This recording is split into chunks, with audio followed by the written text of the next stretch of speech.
writing and calling anonymous function. If you want to write an anonymous function, this is the syntax. You have to write down the function name and then equal to symbol, and you have to give at symbol, and you have to give the variable name. This is actually passing argument, and then you have to give the expression. See, this is the example.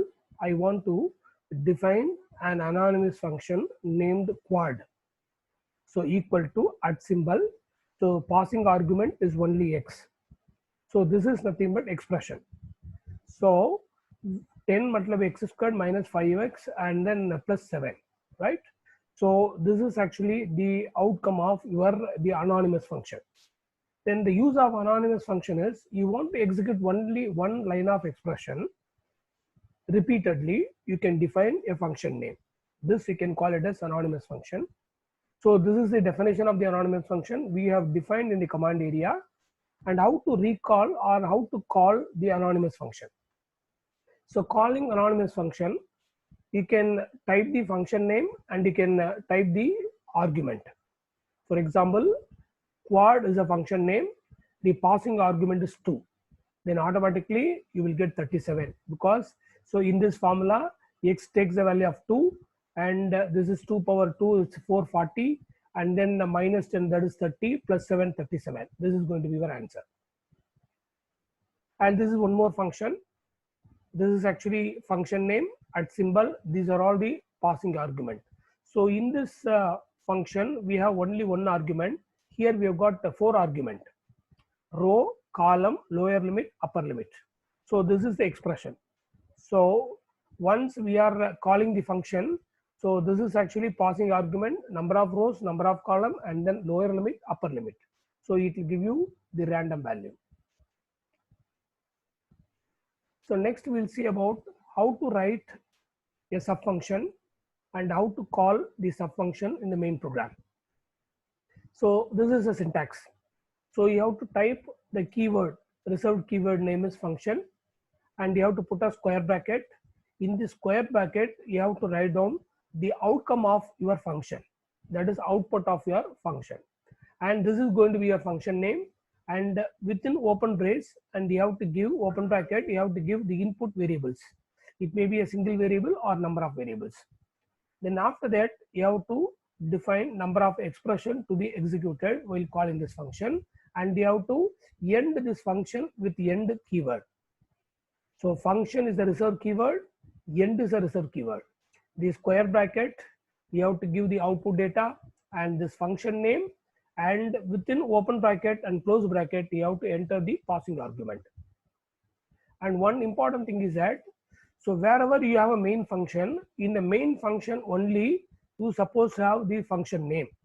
See, the sub function should be saved in this name. Whatever the name you are giving here, with the same name you have to save this entire function. So then only it will execute. There are 2 things you have to remember. One is the file name. With the same file name you have to save your function. And second thing is, where you have a main function, in that folder only you suppose to have your sub function. Okay. And I want to call the sub function. How I can call? You can put a square bracket, you can give the variable name that is equal to function name, and you can give input variable. And next one is function handle. So this is very simple. You are giving function, this is output, and this is compute square and x, and this is the expression I want to execute, and end going to be reserved keyword. So here what we are going to do is, instead of typing the function name, I want to store this function name in a handle. Okay. For example, I am giving f equal to at, is a reserved keyword. I am giving the function name compute square. So this is function name. So whenever I want to call this function, simply I can call this f. This function handle is sufficient. For example, a equal to 4, I want to find out b equal to f of a. Then automatically here I am not using the function directly. I am not calling the function directly. Instead, I am storing this function in a handle. That handle can be used. and then we'll see about live script. See, actually, as compared to the new version, the important aspect is live script. So in the live script, as I told you earlier, so this is actually just like your program, but the extension is going to be .mlx. So in the live script, you have output window. In the output window, you can add any figure, any video, any image, any different kinds of font or whatever maybe you can add in your what you call output screen. So that is the main important. See, if you want to present something, so what you have to do in the older version, so you have to run the program, you have to copy the data, you have to put it in a Microsoft Word. There you can insert some images or some other data table or whatever may be. But if you are using live script, in the live script, the output of the screen window itself, you can add whatever the things. So with that, you can have any presentation or you can show it to any student or you can show as a report.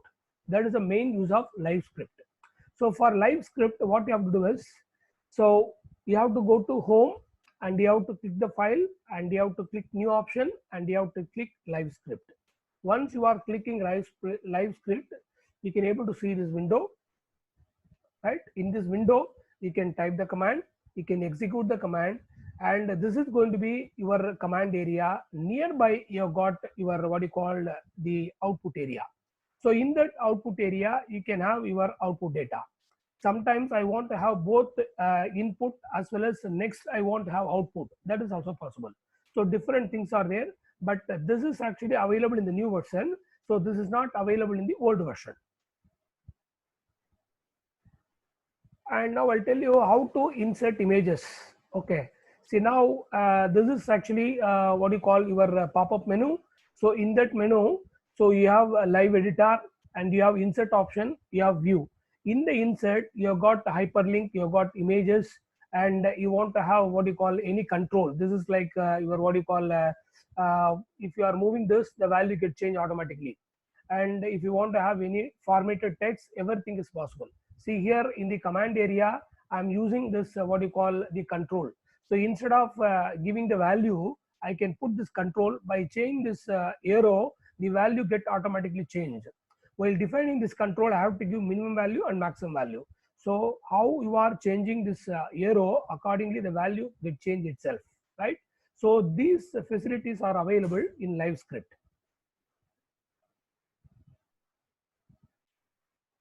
Now we'll see the live script example.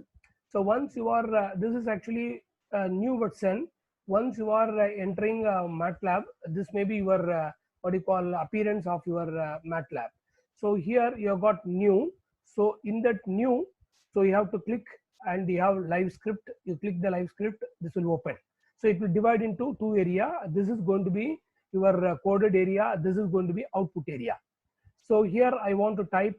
See, by clicking this ordinary text, by clicking the ordinary text, so you can type ordinary value. See, because these are all comment line. Okay, this program to draw a figure. So don't worry about what you call what we are doing, just to see how it is working. Okay. So I'm giving a equal to 1 to 10 and b value I'm giving. So I'm giving some function that is actually to plot. So now this part is over. So once you are clicking this, then automatically it will execute. You will see the answer A, this is B, and this is going to be the outcome of these 3 lines. Okay. And this is going to be very simple. And even as I told earlier, this is actually command and this is actually output of the command. So this is also possible.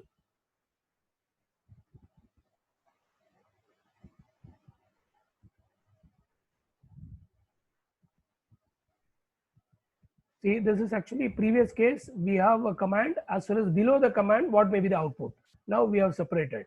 Now I want to have one more subsection. So whenever you want to make one more subsection, so you can go to code and you can have one more section. So here I'm going to type some other some other coding that I'm typing. So these are all some statement I'm typed in the screen.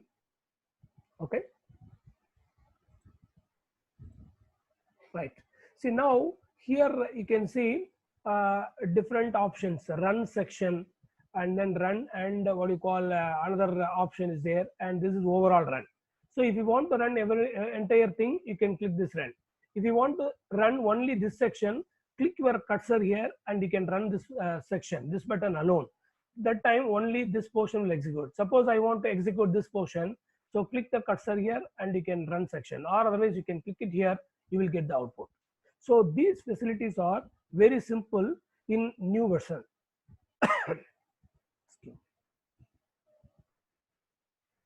And if I want to add anything, so this is already I told you that some control. By changing the control, the value can be changed itself.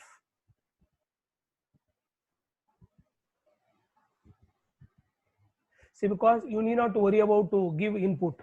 See, because in older version we are using input as a function to get the user to get the value from the user. So here actually what we can do, we can give a control. So while running the program, by changing this value, you can get different values.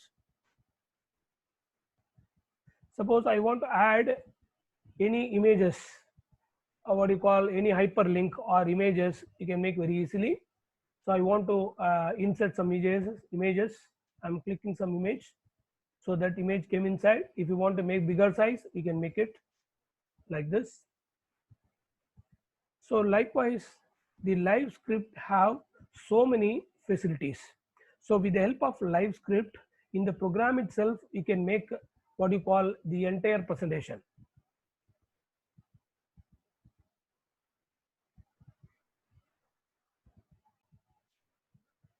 We have seen a live demo of live script. So to bring back to code section, so what you have to do is from text to others, click code section. This is a code button. So we have got, we are inserting what you call text or images or hyperlink or equations. So once you want to come back to your code section, you have to click this code. Then it will come to your code section. The other things it will not read while running the program. See, because if you take in word and version, so you have to put percentage symbol, then only it will assume as a comment line. But here it is not the case. Even if you are clicking the text and you are adding some text, it will not read while running the program. Then whenever I want to make some comment or some program code, then I have to click this code, I have to type. So once I'm typing something using this code, those lines only executed during execution. And then we'll see live functions. So live function is similar to live script. So this is also saved in a file extension .mlx. So for opening a new live function, you have to click home and then file and then new, and then you have to click live function. If you are clicking live function, so what will happen is the template will come. See, because it will give you some brief summary of this function. You can type some text, and then this is going to be your what you call function name. These are all the argument, and this is a description. What does this function will do, that you can type it here.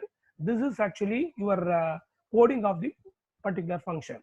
So here this is the function name, the same name that I have given, and this is actually the pausing argument. These are all the expressions.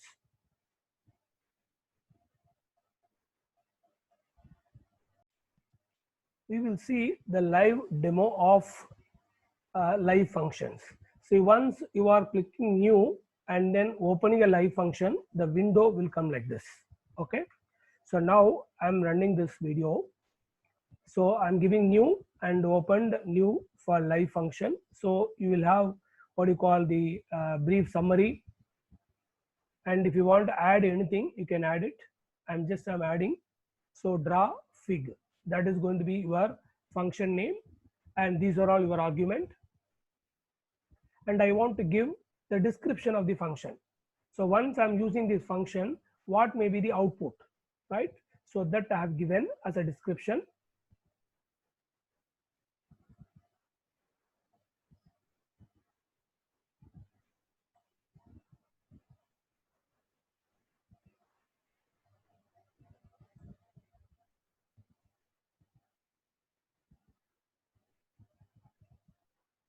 So these are all going to be descriptions.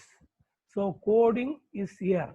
So these are all will give you, if you are using this help, the function name draw f, it will give you the details. So this function will draw figure. So this is the equation that using this equation, it will draw the figure. So likewise, you can able to see the details. So I have changed the what you call the function name graphic. These are the input parameter. I am calculating the value. I am typing the expression.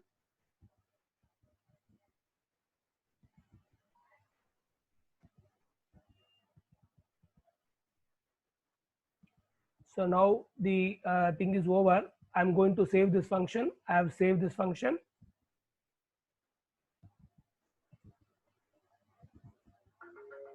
Okay, now the function is saved. Now what is the difference?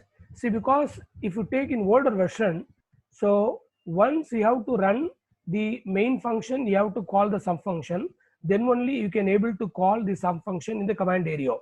But if you take in live function, you need not to call the sub function. So directly you can use the what you call the function name, and you can run the code, right? That is the main important of live function. See, now this is a window. So I'm typing the live function name. I'm passing the input parameter. I'm giving the input parameter. I can able to see the output, but this is not the case in older version. See, because whenever you want to run a sub function, so what you have to do is you have to run the main program, and later on you can call your sub program. But in live function, this is not the case. So once it is, because this is stored as a .mls file, whenever you want to call this function, you can call very easily in command area. So with that, the live function is over. So this is the function, live function name. We are calling in the command area. This is the output we are getting. And one more important thing is actually just like your live script, we have dividing our code section into different part, because whenever you are writing a program, you cannot run the entire program. You will get so many errors. Instead, you can break into small section. Each section you can run and you can debug your error. So for which what you can do is you can use percentage symbol. See, for example, so this is my what you call editor or text editor window. In this window, I am starting with percentage first. So until it will see another 2%, it will assume this is going to be the section 1. So from here to here, so there is no double percentage symbol. Here only double percentage symbol. That means between these two things is going to become as a one section, and this is another section. So likewise, each section you can divide your program, and each section can be run at any time, and you can debug your program very easily. So for which what you have to do is evaluate this cell, this section. If you want to evaluate, you can click this icon, and you evaluate, you want to jump into the next section, you can click this. And if you want to evaluate the entire section, you can click this. Now this is actually dividing your thing into subsection or cell. And next we'll see some tutorial.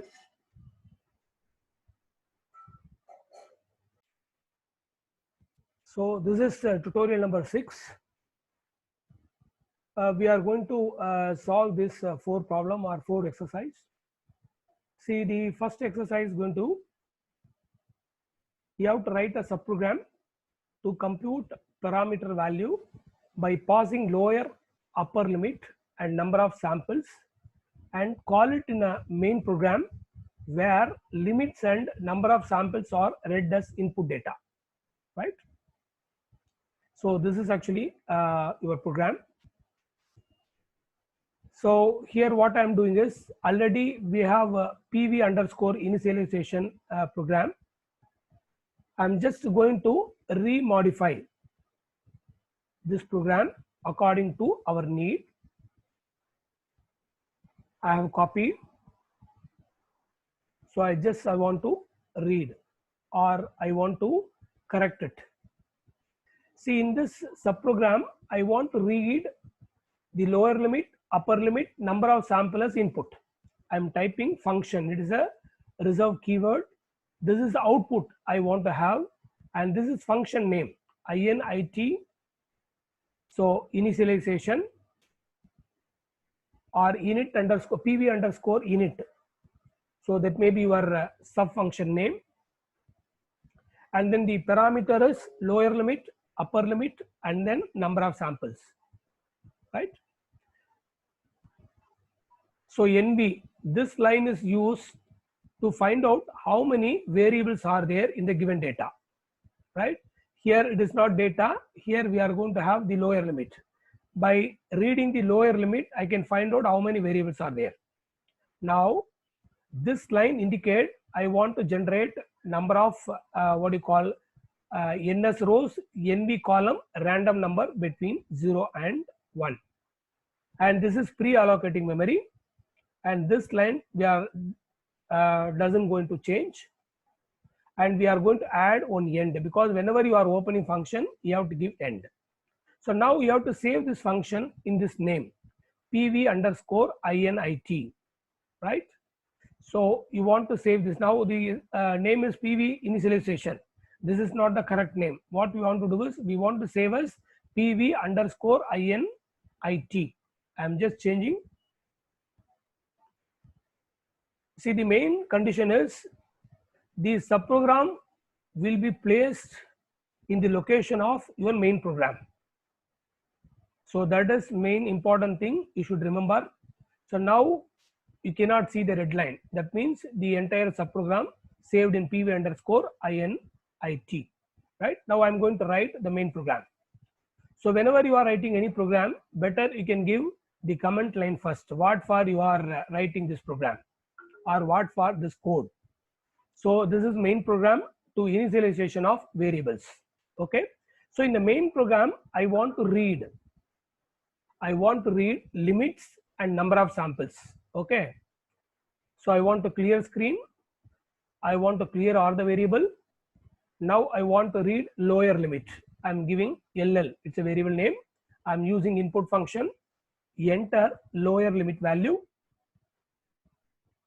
And then upper limit UL, input, enter upper limit value. I'm getting these two data as input, apart from number of sample, NS equal to input, enter number of samples. So these are the three data that I want to read from the main file, right? See, now I want to call the subprogram. The calling of subprogram is output variable name that equivalent to pv underscore init, open bracket, the input parameter LL, UL, and then NS. It should follow the same order which we have defined in subprogram. If you are changing this, the first location it will consider lower limit, second is upper limit, third is number of samples. Please take care of it.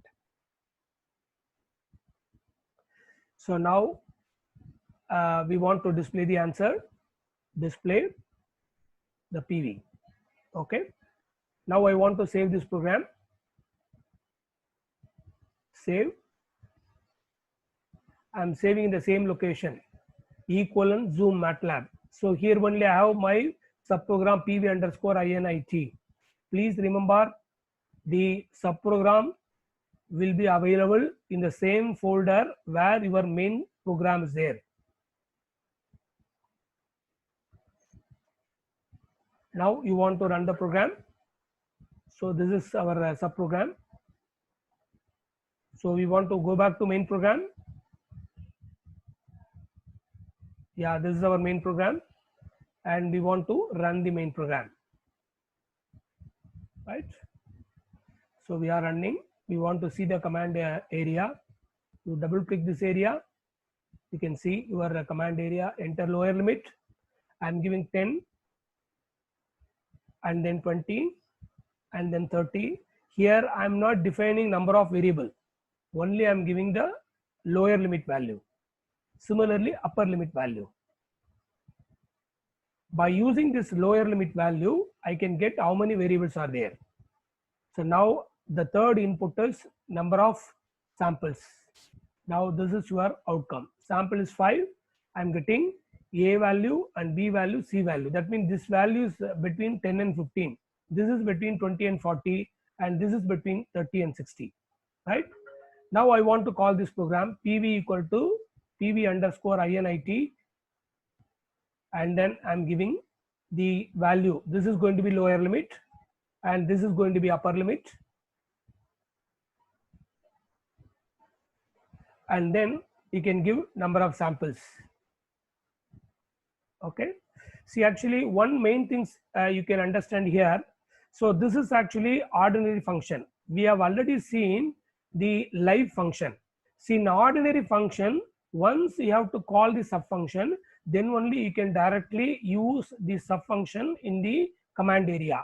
But this is not the case in live function. So once you have written the line function without the calling, and you can directly call the live function. That is the difference. Okay, now we are calculating the parameter value. I want to display PV value. Yeah, this is lower limit, upper limit, and the 5 data I want to have. Okay, and this is what you call between 10 and 15. This is actually 20 and 60. I want to have 5 samples. So with that, you know how to write a subprogram, how to call the subprogram in the main window, right? The first exercise is over. I want to open a new program to continue for the second exercise. So in the second exercise, so there are 2 tables given, table 1 and table 2. And what I want to do is, I want to compare the table 1 F value with the table 2 F value. Whichever higher, I want to retrieve the entire A, B and the F value. I want to store as a best value. So likewise, each record I want to compare. See, for example, comparing first record, the F value going to be 0.5828. Here the F value going to be 15.83, and this F value is greater than this F. So my best value going to be, this is my best value. And next I am comparing the second data with your second table data. Here the value going to be 19.626. Here the value is 15.678. This is better. What you can do is, you can replace, and this is going to be your best value. So likewise, you have to compare one-to-one comparison. So this table first value, this table first value. You have to compare. You have to select the best one. So for which we are going to write the program. Okay, this is command line. See the program we are writing to compare the result and store the best one. So I'm defining table 1 T1. I cannot copy the data directly from what you call PowerPoint. I want to copy into Excel.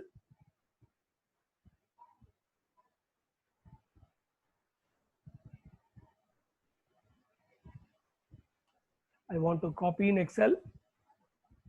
Okay. So here one problem is that I have copied including 1 dash. So because that is not an integer, so this should be removed. Okay. So only A value, V value, F value sufficient. I want to remove this. Okay. So this is not correct. So that's what I am removing this value, because so we are defining it is a numeric value. So 1 dash, it is not a numeric value. You cannot use 1 dash. So I'm deleting. Again, I'm going to copy from Excel only A value, V value, FE value. I'm going to copy only A, V, F. So I'm going to paste T1. Similarly, I want to copy T2 value.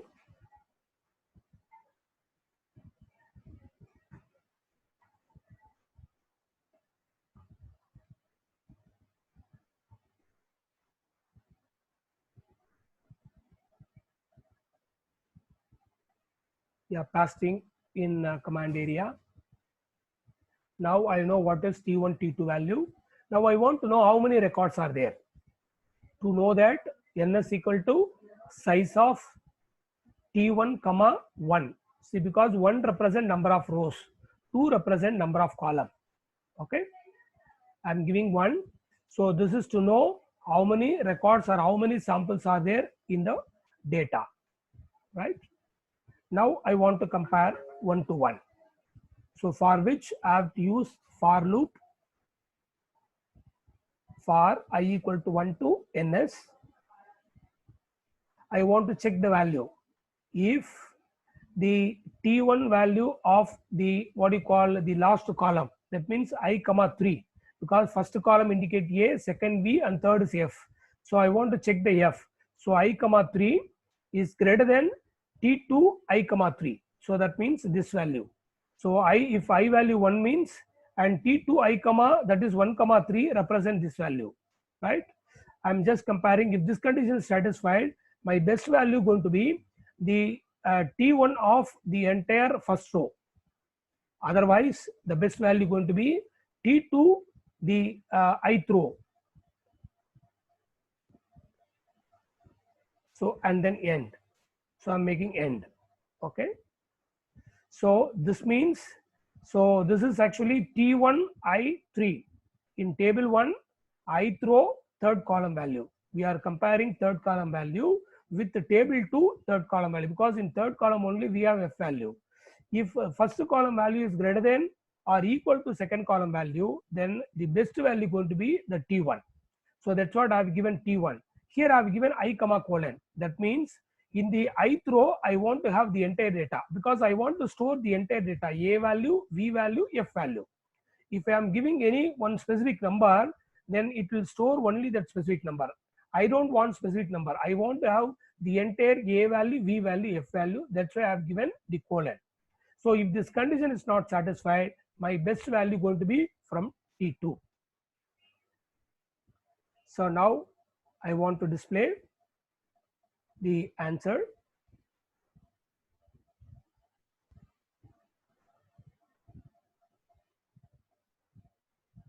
Say I want to compare all the value, table T1, T2 and best value.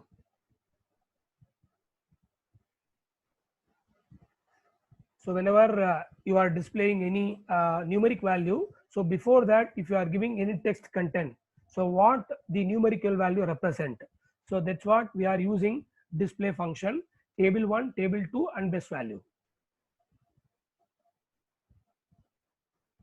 See, because we have got a pre-allocation error, I am defining pre-allocation error. For pre-allocation, I should know how many variables are there. So for which I am using nv equal to size of T1 comma 2. If this is not there, I don't know how many variables are there. Right now, this is memory of BV is allocated, pre-allocated. So now this will become as green color. I am saving this program in compare result, RESLT. I am saving this program. Just I am running this program, executing this. You can see the result, right? So that means table 1 value, and then this is table 2 value, and this is going to be best value. See, now you can compare. So here this is 21.0583. Here it is going to be 15.853. This is actually lesser than this. So my best value going to be the entire value. This is going to be my best value.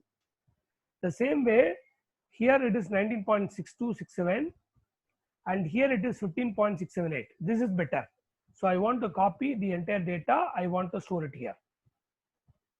And third 13.90, here 13.55. This is better. I can store the third value here. And similarly, the fourth one, this is better. I am storing this entire value. But the last record, the T2 table is better. So I'm copying this value, I'm storing here, right? So with that, the third exercise is over. Now we have to move on fourth exercise. See, in fourth, it is not the third exercise, it is second exercise. We have to go for third exercise. See, third exercise, we want to combine table 1 and table 2. And we have to select best 5 values, not 5 values, because here 5 values are given. I can able to take 5 values. But suppose if you have a different data, then you have to define, right? Using size, you can get the number of samples, right? So with the existing program, I'm just modifying, okay? I assume that I don't know how many records are there, but the condition is that how many rows are there in T1, that is equivalent to the number of rows in T2. So by assuming this condition, I am calculating how many samples are there. Okay, that is ns equal to size of T1. And then this is actually T1 semicolon T2. That means the entire data from T1, and next it will add as a row of T2, right? This is already we have seen as what you call combining array or combining row and then column. So here we are using short rows because we want to short the rows, right? With respect to f value, right? With respect to f value, here I don't know how many columns are there, but I know one thing: the last column will define my objective value, right? So I want to know how many columns are there. So I'm using this T1 table and I'm getting the what you call number of columns in T1, right? If I'm using 2, I'll get the T1 value. So I'm using 2 value, I'm getting the column of T1, right? So I'm using short rows. Now these two things are combined, that is represent T1 and 2, comma minus NV. What is the use of minus NV? I want to short the entire data with respect to maximum to minimum of the last column. So NV represent the last column, that is the size of your what you call T1, right? And then so maximum to minimum. Now I want to display the best value. See, now in this T1 and 2, after sorting the entire data available in SRT, but I want to have only the size of T1, right? That means I'm giving short. So 1 to ns, I'm using 1 to ns because the number of rows, I want to have only this number of rows best value, comma colon. Why colon? The entire row data, right? The entire, not entire row data, entire column data. So with that, you will get the top 5 best values. See, in the previous example, we have compared 1 to 1. See, first record is compared with the second table first record. Similarly, all the record. That is the exercise we did in exercise number 2. In 3, what we did is we have combined these two tables and we are sorting with respect to maximum to minimum value of f, and we are selecting the top 50%, right? Okay. So now we are going to save this function. Okay. With the same file. So I have saved and I have run the program, right?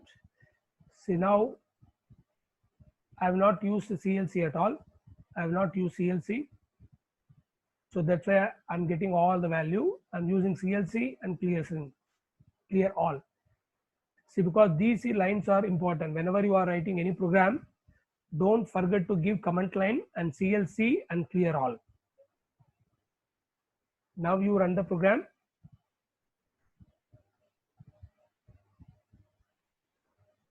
Yes. You can see the result. Yeah.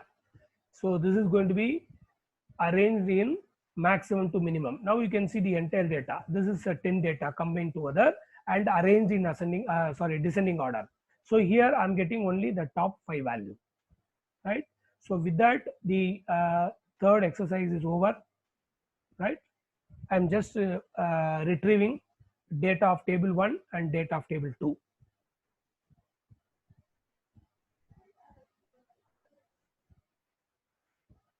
Now we want to go for the fourth exercise, right? I want to open a new file. So the fourth exercise is, I want to generate ns number of random number within k. The condition is that the I is assumed to 1 to ns. The I should not be equivalent to the randomly generated integer number. That is the condition. So I'm writing what for we are writing this program: generate ns random number. The condition I is not equivalent to k. CLC clear all. And then I want to read input ns equal to input number of samples, enter number of samples. So whenever you are double clicking this blue color border, then what will happen, this will maximize, and then if you are again double clicking, you will get your old desktop view. That means you can able to see the command area. Now you can able to see only the editor area. So K is nothing but input, enter the number within which required. Okay. So now what we want to do is, we are going to use for loop for I equal to 1 to ns. I'm going to generate a random value, that R1 of I comma 1, because only one random number is equivalent. I'm going to use 1 plus rand int, it's a function name, open bracket, number of row, number of column, and the value, k value minus 1, because so this is going to be, because I have given 1 plus, so because of that I'm giving minus 1, right? So this is actually, it will give you one integer value between what you call 0 to k, and not 0 to k, 1 to k, right? And I'm checking this value. So if this value is equivalent to I, for example, the generator random number is 1, I is also 1, then what will happen, this condition is satisfied, it will go here, again it will generate one more random number, again it will generate one more random number, that random number is assigned in R1 I comma 1. It will go and check again. For example, here the generator random number is 2. Now this condition is not satisfied. Then what will happen? It will come out from the loop. Now the I value increased from 1 to 2. Now I value 2, the R1 of 2 comma 1 is equivalent to, again I am generating one more random number. Assume that this value is going to be 3. Now 2 is not equivalent to 3. So it will not go inside the loop. Again it will go increment the value of I value becomes 3. Now the generator random number is 3. So I also 3, the generator number also 3, it will go inside the loop. It will generate one more number. See, again the generator number is 3. Now what will happen? I also 3 and this number also 3. Again it will generate one more random number. So till it will get not equivalent to the same I value. So till then it will execute. Right? So now I want to display the answer of 1 to ns sample. That means the sequence of number and then randomly generator integer number. Okay, display. I'm giving a line to improve the readability. See, what is the use of this one? 1 to ns transpose. Yes, 1 to ns will give you, for example, my ns value going to be 5. The outcome of 1 colon ns is 1, 2, 3, 4 and then 5. So it is represented in row wise. If you are giving transpose, it will convert it into column, right? And I'm giving the R1 value, right? Close it. I'm going to save this file and with the name of generate random integer, that is the file name I have saved. I'm going to run the program. Run the program, enter number of samples. My sample is 5. The number within which I want to have the minimum value going to be 6. So now you can able to see this is sequence number. Now this sequence number is not matched with the randomly generated number. Okay, so that is the condition we want to generate a number, right? And I want to run the program again.